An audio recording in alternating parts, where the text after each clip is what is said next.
Dicen que nadie sabe lo que tiene hasta que se muere. Pero, ¿y si pudieras fingir tu propia muerte y mirar, desde las sombras, cómo reaccionan los que dicen quererte? ¿Llorarían? ¿Se derrumbarían de dolor? ¿O apenas esperarían la lectura del testamento? Esta historia no es una simple fantasía. Es un retrato crudo de lo que pasa cuando las apariencias caen y el verdadero rostro de la familia sale a la luz. Un hombre cansado de sentirse invisible. Una casa llena de silencios. Y un plan tan audaz como desesperado. Prepárate. Porque esta no es solo una historia de traición, es una llamada a abrir los ojos. A veces, los muertos tienen más poder que los vivos. Y este hombre lo apostó todo para saber quién lo amaba de verdad. Don Ernesto había dejado de mirar el calendario hacía años.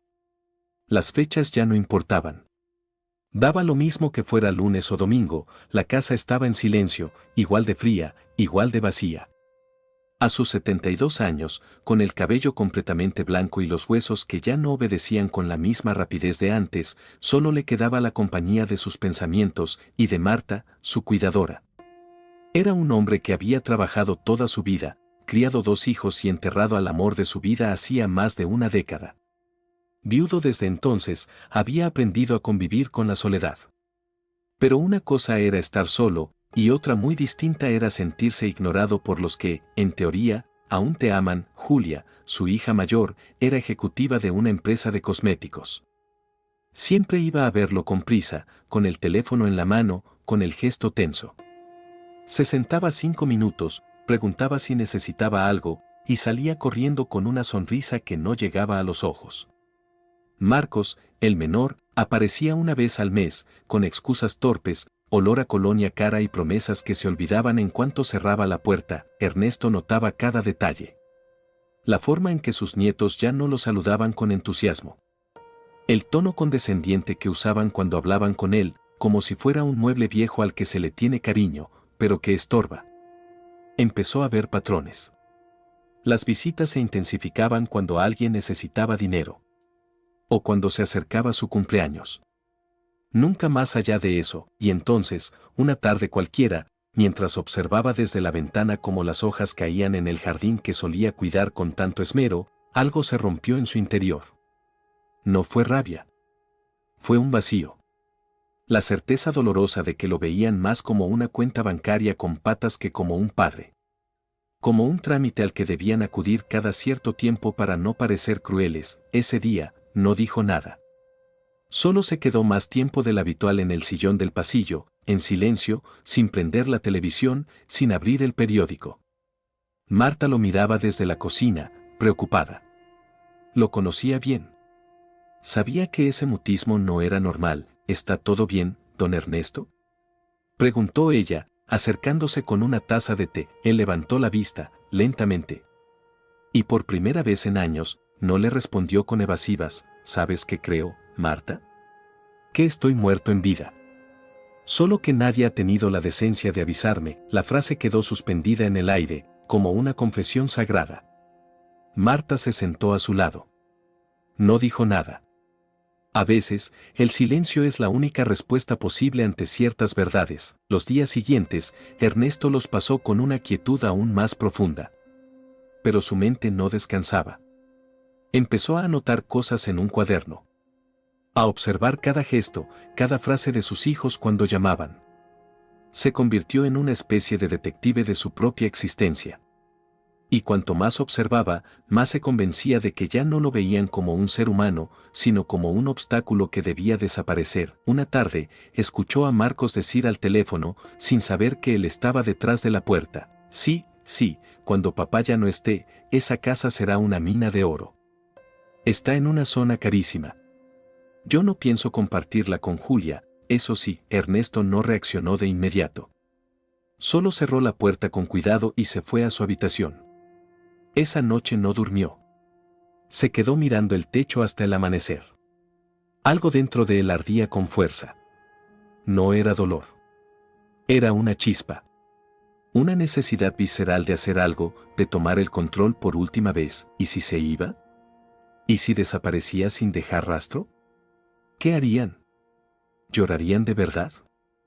O simplemente llamarían al abogado. Al día siguiente, se sentó frente a Marta con una seriedad que heló el aire. Necesito que me escuches sin interrumpirme, le dijo, mirándola a los ojos. Quiero fingir mi muerte. Ella dejó caer la taza que tenía en la mano. ¿Qué? Quiero fingir mi muerte, repitió con calma. Y quiero que tú me ayudes. Marta se llevó las manos a la boca. Lo primero que pensó fue que la soledad lo había enloquecido. Pero cuando vio el brillo de determinación en los ojos de Ernesto, supo que no era una locura. Era dolor. Y era desesperación. Está seguro de lo que dice, más que nunca. Necesito saber la verdad antes de irme de este mundo. Quiero ver con mis propios ojos quién me llora y quién celebra. Marta vaciló. Se levantó. Caminó por la sala. Negó con la cabeza varias veces. Pero no pudo decirle que no. Porque, en el fondo, lo entendía. Había sido testigo de todo. Había visto cómo los hijos lo trataban. Y ella también sentía que, en esa casa, solo quedaban fantasmas del pasado. Está bien, don Ernesto, susurró al fin. Pero si hacemos esto, no hay vuelta atrás, él asintió. Y por primera vez en mucho tiempo, esbozó una sonrisa. Eso es justamente lo que quiero. La casa amaneció con un silencio más espeso que nunca. Ernesto, como si ya no le perteneciera, se desplazaba por ella como una sombra. Cada rincón, cada foto familiar colgada en la pared, parecía mirarlo con melancolía.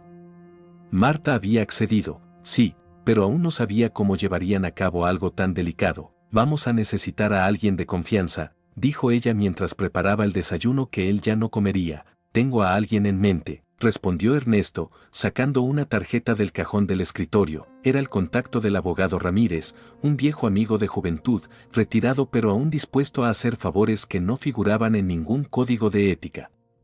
Lo llamó ese mismo día. No tardaron en ponerse de acuerdo. El plan era arriesgado, pero si alguien podía ejecutarlo sin levantar sospechas, era Ramírez. El primer paso era sencillo, una desaparición repentina.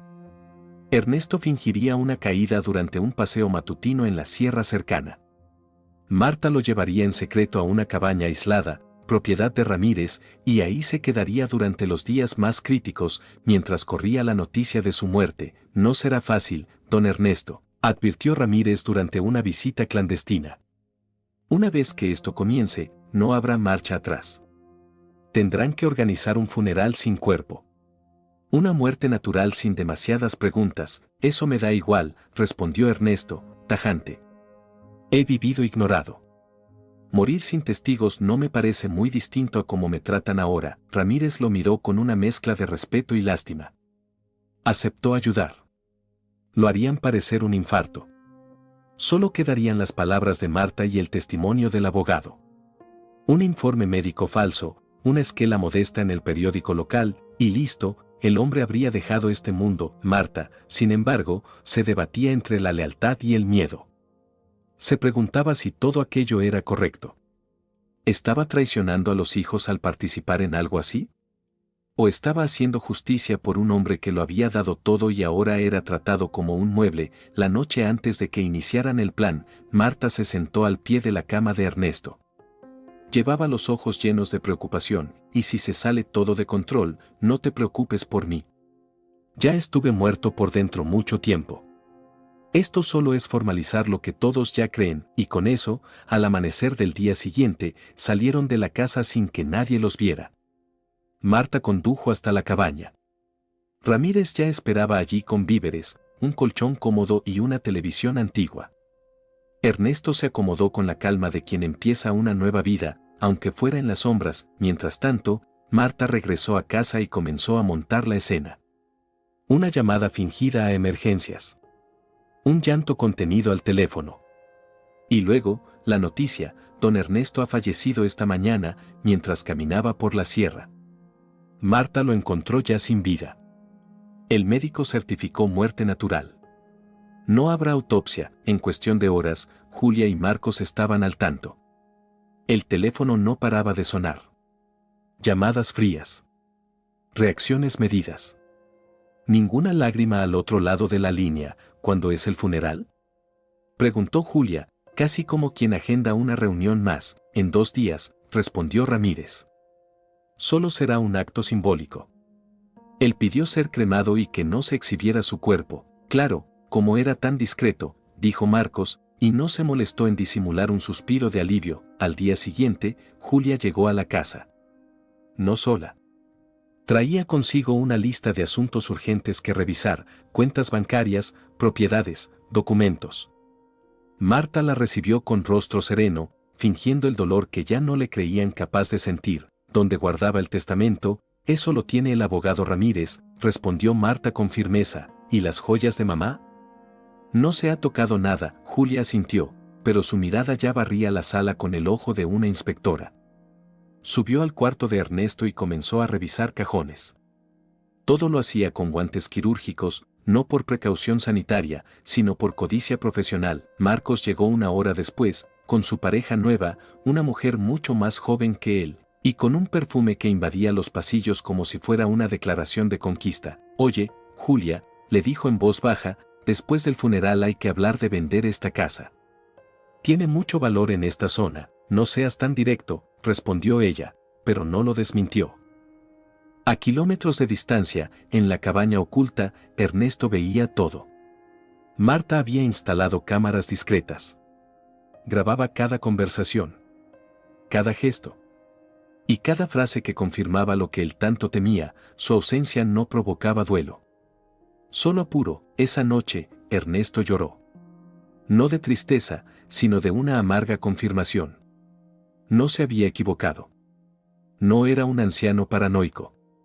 Había fingido su muerte, y lo único que floreció en su ausencia fue el verdadero rostro de la traición, y sin embargo, en medio de todo ese desconsuelo, algo brillaba. Una única chispa. Camila, la nieta adolescente, había escrito un poema. Lo dejó al pie de la chimenea, envuelto en una flor seca. Marta lo encontró al regresar del supermercado. Al leerlo, no pudo evitar las lágrimas. Era una carta para su abuelo, llena de amor, de disculpas por no haberlo visitado más. De promesas de recordarlo todos los días. Esa noche, Marta se sentó frente a la cámara. Grabó el rostro de Camila mientras ella rezaba en silencio. Y luego, se lo mostró a Ernesto. Hay alguien que sí te llora. Ernesto cerró los ojos. Por primera vez, sintió que no todo estaba perdido. El día del funeral amaneció gris, como si el cielo mismo supiera que algo no encajaba del todo. No hubo sol, ni pájaros cantando, ni brisa amable. Solo una humedad espesa, como si la verdad estuviera a punto de estallar en 1000 pedazos. La ceremonia fue organizada en un pequeño salón de velaciones al que acudieron más por compromiso que por duelo. Julia vestía de negro impecable, con gafas oscuras y una cartera de marca que parecía más importante que cualquier otra cosa en la sala.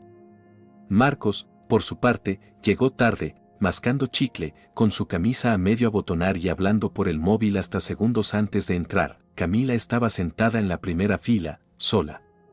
Sus ojos no se despegaban del retrato de su abuelo que presidía el salón.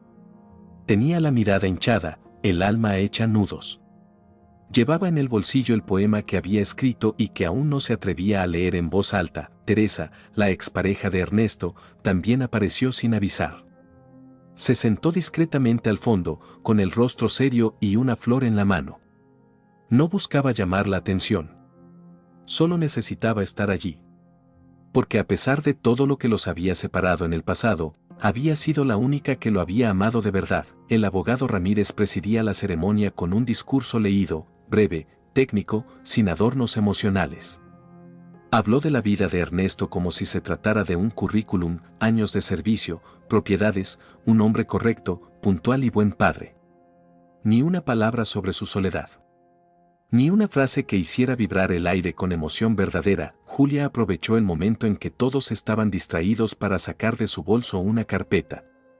Dentro, llevaba impresas varias hojas, copias del registro de propiedades, cuentas bancarias, detalles del testamento preliminar que ella había logrado conseguir hace unos años. Mientras fingía escuchar el discurso, revisaba cifras con avidez, como quien lee un catálogo de oportunidades. Marcos, aburrido, cuchicheaba con su pareja y soltaba frases como menos mal que esto ya acabó o qué pérdida de tiempo todo esto. Solo Camila lo miró con asco. Solo ella parecía entender la magnitud del vacío que realmente quedaba. Desde la cabaña, Ernesto veía todo. Marta había instalado una transmisión en vivo, con un sistema que Ramírez había montado con tecnología mínima pero efectiva. En una pantalla pequeña, veía cómo lloraban los que nunca lo habían escuchado, cómo reían los que deberían sufrir, y cómo su nieta, su pequeña Camila, era la única que, sin máscaras, sufría de verdad. Esa niña tiene alma, murmuró Ernesto, con los ojos húmedos. Es la única que ve lo invisible. Teresa también está allí, añadió Marta. Llegó sola. Ernesto tragó saliva. No sabía si debía alegrarse o dolerse más. Teresa había sido un amor de juventud que la vida y sus propias decisiones habían ido alejando. Pero el hecho de que estuviera allí, en silencio, sin deberle nada a nadie, le removía algo que creía dormido. La ceremonia terminó rápido. Sin aplausos, sin abrazos sinceros, sin lágrimas derramadas en público. Julia aprovechó la salida para hablar con Ramírez. Cuando podemos reunirnos para hablar del testamento, eso lo trataremos en privado, más adelante, respondió él, sin ceder espacio. Preferiría que fuera cuanto antes. Hay muchas decisiones que tomar, lo sé. Pero todo tiene su momento. Ramírez se alejó sin dar explicaciones. Sabía jugar con el tiempo. Sabía que esa ansiedad solo evidenciaba lo que Ernesto quería confirmar. Sus hijos no lloraban al padre, ansiaban al banquero que se había ido. Esa noche, Julia y Marcos se reunieron en casa de Ernesto. Marta les abrió la puerta con expresión neutra. Ya no tenía que fingir demasiado. Ellos no la miraban. Solo veían muebles, documentos y cajas. Julia se fue directa a la oficina de su padre. Sacó llaves, abrió gavetas. Marcos bajó al sótano para revisar cajas antiguas. No por nostalgia, sino para ver si había algo de valor. ¿No deberíamos esperar al abogado?, preguntó Marta, por compromiso. No te preocupes, respondió Julia sin mirarla. Solo estamos revisando que todo esté en orden, pero lo que querían era encontrar joyas, dinero en efectivo, contratos, cualquier cosa que pudieran mover antes de que el proceso legal comenzara. Marcos encontró una caja con fotografías antiguas y la arrojó a un lado como si fueran basura. Julia, al encontrar el joyero de su madre, no dudó en abrirlo. Aquí hay piezas que valen bastante, susurró, nos las llevamos antes de que las inventaríen. Total, nadie va a notarlo. Esa frase quedó grabada en la cámara escondida detrás del retrato familiar. Horas después, Ernesto vería esas imágenes. No lloró. Ya no le quedaban lágrimas. Pero algo dentro de él se endureció. La pena se transformó en determinación. Ya sé qué hacer, Marta, dijo, mirando fijo a la pantalla. Ya sé a quién no le va a tocar ni un centavo. Marta solo asintió. Sabía que la verdadera tormenta aún no había empezado. La casa amaneció envuelta en un silencio extraño. Parecía más vacía que nunca, incluso con gente entrando y saliendo. Julia se había instalado provisionalmente en la habitación de huéspedes. Marcos había empezado a traer cajas para llevarse algunas cosas antes de que llegara el notario. Y Marta, silenciosa como siempre, iba de un lado a otro fingiendo normalidad mientras cada rincón era despojado de su historia. En la cabaña, Ernesto observaba todo en tiempo real. Con cada minuto, su convicción se volvía más firme. La familia que había formado con esfuerzo y sacrificio, ahora parecía una banda de extraños moviéndose por su hogar como si él ya nunca hubiese existido. Esa misma mañana, Ramírez los convocó. Les dijo que la lectura del testamento se haría en la sala principal de la casa, tal como Ernesto había dejado estipulado en vida. El anuncio parecía inocente, pero era parte del plan. La idea era reunirlos a todos en un solo lugar, con el pretexto del documento final. Cuando los hijos llegaron, estaban impacientes. ¿Vamos a perder toda la mañana en esto?, preguntó Marcos. Espero que al menos todo esté claro y sin sorpresas, añadió Julia. Ramírez, serio como siempre, colocó el maletín sobre la mesa y lo abrió con lentitud. Sacó unos papeles amarillentos, cuidadosamente doblados, con el membrete del despacho que solía compartir con Ernesto muchos años atrás. Antes de leer el contenido, debo recordarles que su padre incluyó cláusulas específicas, comenzó el abogado. Condiciones que pueden afectar la distribución final de los bienes. Julia frunció el ceño. Marcos soltó una carcajada. ¿Condiciones? ¿Qué condiciones? Ernesto dejó por escrito que no quería que nada se entregara de inmediato. Hay un plazo legal de espera. Lo llamó, textualmente, tiempo de luto. Julia se incorporó en el asiento. Eso es ridículo. ¿Cuánto tiempo? 3 meses, dijo Ramírez, sin inmutarse. Hasta entonces, nada será transferido. Solo se gestionarán los gastos mínimos de mantenimiento. Ningún bien puede venderse o dividirse. El contenido de la casa queda bajo resguardo. Eso no tiene sentido. Explotó Marcos. ¿Para qué tanto teatro? Lo estipuló claramente. Y se registró en la notaría correspondiente. Julia se llevó las manos a la cabeza. Papá y sus ideas absurdas, murmuró, pero ya sin la compostura de antes. Hay más, continuó Ramírez. Él pidió que durante esos 3 meses se permitiera libre acceso solo a 3 personas, Marta, Camila y Teresa. El silencio fue absoluto. Camila, que había estado todo el tiempo callada en un rincón, levantó la mirada con asombro. ¿Yo?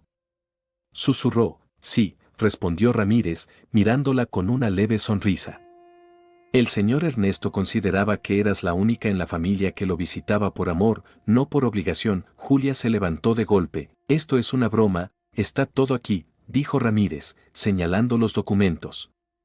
Firmado, sellado, legalizado. Marcos resopló, se echó hacia atrás y cruzó los brazos. No pienso esperar 3 meses. No me importa lo que diga ese papel. Voy a hablar con mi abogado. Está en su derecho, respondió Ramírez, imperturbable. Pero mientras tanto, no puede mover un solo ladrillo de esta propiedad sin cometer una falta legal. Julia salió de la sala sin despedirse. Marcos la siguió, murmurando cosas que nadie alcanzó a entender. Camila se quedó sola, confundida, mientras Marta le ofrecía una taza de té y una sonrisa sincera. Desde la cabaña, Ernesto no apartaba los ojos de la pantalla. Había esperado toda su vida para ver una escena como esa. No de destrucción, sino de verdad. ¿Y ahora qué sigue? Preguntó Marta, sentándose a su lado. Ahora, quiero ver más. Pasaron los días. Julia comenzó a investigar formas legales de anular el testamento. Marcos, más impulsivo, empezó a intentar sobornar al jardinero, a la mujer de la limpieza, a cualquiera que pudiera darle acceso a la caja fuerte. No sabían que todo estaba siendo grabado. Marta instaló nuevas cámaras. Ramírez le enseñó a revisar las grabaciones y a guardar copias en la nube. Ernesto veía todo, cómo sus hijos se burlaban de su edad, cómo hablaban de él como si fuera un viejo inútil que solo servía para estorbar. ¿Y la cuenta de Suiza? Preguntó Marcos en una conversación. Yo tengo la clave, dijo Julia, segura. Papá me la dio hace años. Lo hizo firmar un documento de poder cuando estaba distraído. Esa frase fue como una daga. Ernesto se puso de pie, furioso. No lo podía creer. No por la traición, sino por la frialdad. La sangre que llevaba su apellido hablaba de él como si fuera un trozo de papel arrugado, pero en medio de todo eso, algo seguía dándole esperanza. Camila, cada tarde, la nieta volvía sola a la casa. Subía a la antigua biblioteca, abría los libros que solía leer con su abuelo, se sentaba en su sillón y hablaba en voz alta, como si él aún estuviera allí. A veces lloraba. A veces reía recordando cosas. A veces solo cerraba los ojos y se quedaba en silencio. Una tarde, Marta le preguntó por qué volvía tanto. Porque, siento que aún me escucha. Marta grabó ese momento y lo llevó a la cabaña. Ernesto la vio una y otra vez. Esa frase. Esa fe. Ese amor sin condiciones. Era el contraste más brutal con todo lo demás, y entonces lo decidió. Es hora de terminar con esta farsa. ¿Está seguro? Más que nunca. No me importa el escándalo. No me importa si me llaman loco. Pero quiero mirarlos a los ojos. Quiero que sepan que lo vi todo. La sala estaba llena. Una reunión urgente había sido convocada por Ramírez para tratar ciertos detalles imprevistos del testamento. Julia llegó con el ceño fruncido, abanicándose con impaciencia. Marcos, con la camisa abierta hasta el pecho y su habitual aire de arrogancia, se dejó caer en el sofá con una expresión aburrida. Camila, en silencio, se acomodó en una esquina, abrazada a una libreta de notas. Marta servía café, como siempre, como si nada estuviera por estallar. El abogado colocó nuevamente su maletín sobre la mesa. Pero esta vez no sacó papeles. Sacó una tablet. Antes de continuar con el proceso legal, hay algo que deben ver, anunció, conectando el dispositivo a la televisión. Julia rodó los ojos. Marcos bostezó. Camila, en cambio, se inclinó hacia adelante, como si su instinto le susurrara que algo estaba por cambiar. La pantalla se encendió, y entonces, la imagen de Ernesto apareció, no como una fotografía. No como un recuerdo, era él. Vivo. En tiempo real. Hola, dijo el anciano, con voz serena. Si están viendo esto, es porque decidí que era hora de dejar de fingir. El silencio se volvió una losa. Nadie se movió. Nadie respiró. Sí, estoy vivo.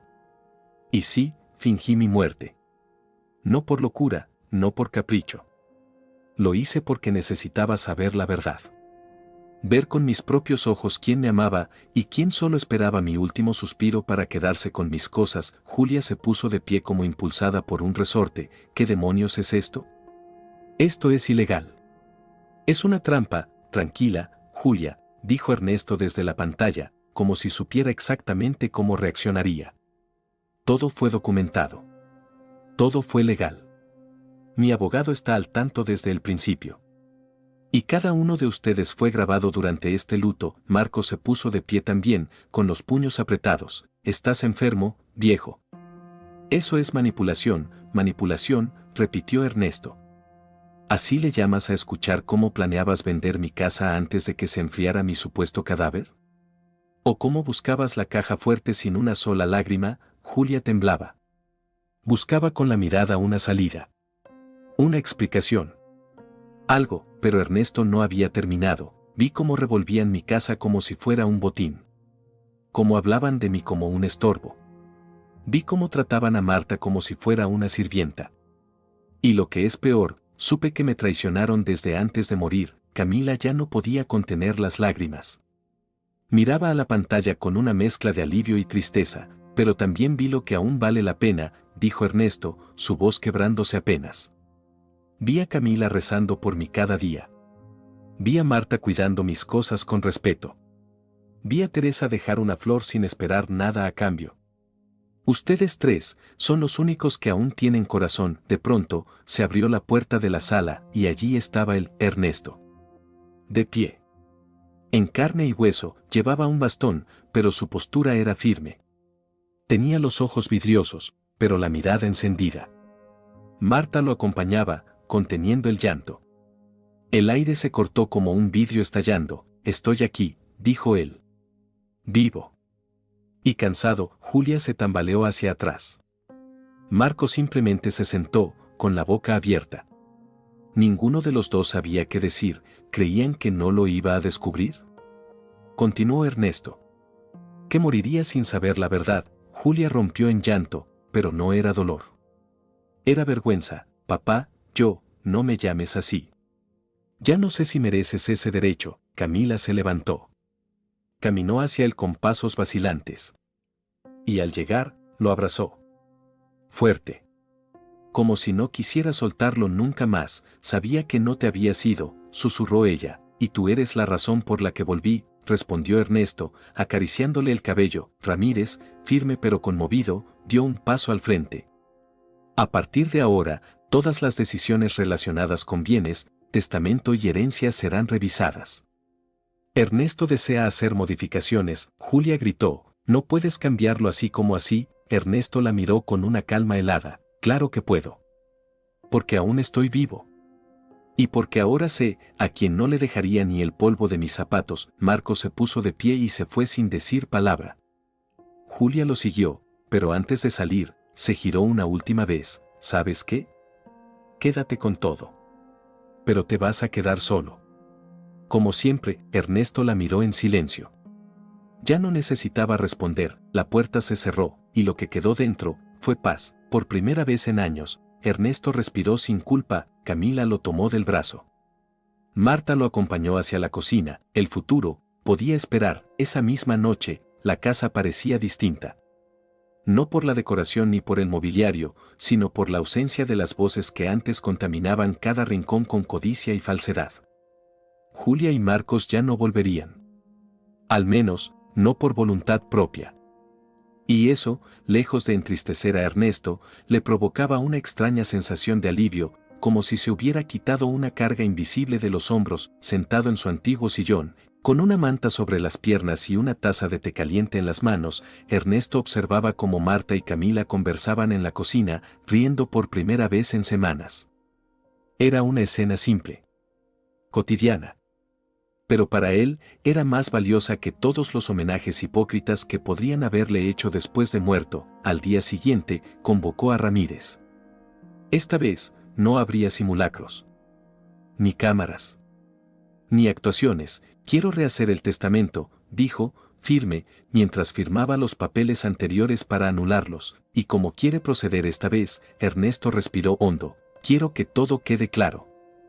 Nada de medias tintas. Nada de segundas oportunidades. Julia y Marcos quedan fuera de todo. Absolutamente todo. No quiero que puedan reclamar ni un reloj. Ni un libro. Nada. Ramírez asintió, acostumbrado ya al tono directo de Ernesto, y los beneficiarios, Camila, respondió sin dudar. Y Marta. Ellas han sido mi familia real. Una por sangre, la otra por lealtad. Ramírez esbozó una leve sonrisa. Eso es inusual, pero completamente legal. Perfecto. Y además, quiero dejar un video grabado. No para explicar. Para advertir. Para que no se atrevan a venir a llorar en mi tumba cuando yo ya no pueda levantarme a echarlos. Pasaron los días. Ernesto redactó cartas. Grabó mensajes. Ordenó su vida con una precisión quirúrgica. Parecía que se preparaba, no para morir, sino para empezar de nuevo, y lo hizo. La casa se transformó. Camila redecoró las habitaciones, pintó las paredes del salón y convirtió el viejo despacho en una sala de lectura. Marta cocinaba platos nuevos que llenaban el ambiente de aromas familiares. ¿Y Ernesto? Ernesto sonreía más. Una tarde, mientras paseaban por el jardín que él mismo había diseñado años atrás, Camila lo detuvo. Abuelo, ¿de verdad no te duele haber cortado lazos con mis tíos? Él la miró con una ternura que solo el tiempo puede construir. Claro que duele, mi niña. Pero duele más vivir rodeado de gente que finge quererte. Prefiero la verdad cruda que la mentira dulce. Camila se abrazó a su brazo. Juntos caminaron en silencio, entre las flores que él había plantado para su esposa décadas atrás. Esa noche, Ernesto llamó a Marta. Quiero hacer algo más, le dijo. ¿Qué tiene en mente ahora? Quiero vender la casa. Marta lo miró con sorpresa. ¿Y a dónde quiere ir? A un lugar más pequeño. Más tranquilo. Uno donde podamos empezar de verdad. Solo tú, Camila y yo. Sin recuerdos que duelan. Sin fantasmas que miren desde los cuadros. Marta sintió. Comprendía. Había vivido suficiente para saber cuando un cambio no era una fuga, sino un renacimiento. Y así lo hicieron. En menos de un mes, la casa fue puesta en venta. Camila lloró un poco al despedirse de su biblioteca, pero entendía. El dinero de la venta fue puesto a nombre de Camila, como parte de su herencia futura, y lo demás fue invertido en una propiedad modesta en el campo, con una huerta, una chimenea de piedra y silencio del bueno. De ese que no pesa, sino que sana. Julia intentó protestar cuando se enteró. Envió una carta amenazando con acciones legales por manipulación testamentaria. Marcos también llamó, borracho, una noche, gritando al teléfono que todo era una injusticia. Ernesto no respondió. Ya no necesitaba hacerlo. En su nuevo hogar, cada día comenzaba con calma. Desayunos al sol. Libros compartidos. Conversaciones que no necesitaban gritos ni tensiones. A veces, Teresa llamaba para saber cómo estaba. No pedía nada. Solo preguntaba por su salud. Y eso, para Ernesto, era suficiente. Un año después, Ernesto escribió una última entrada en su diario. Con letra temblorosa, pero firme, tuve que morir para saber quién me amaba. Pero valió la pena. Porque ahora, vivo de verdad. Cerró el cuaderno.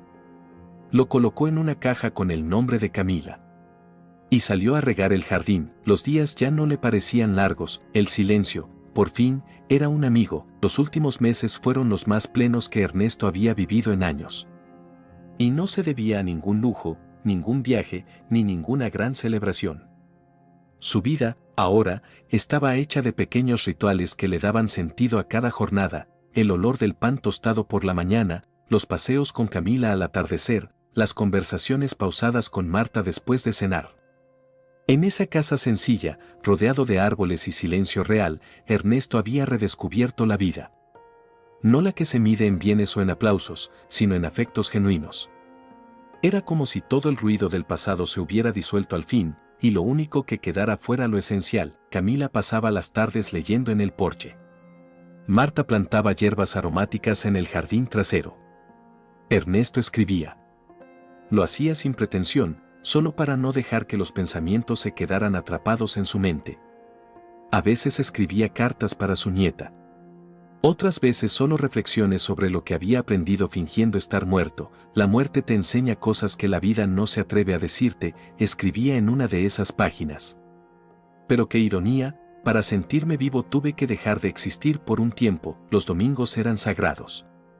No por religión, sino por costumbre. Preparaban juntos el almuerzo, ponían música antigua, abrían una botella de vino y se reían.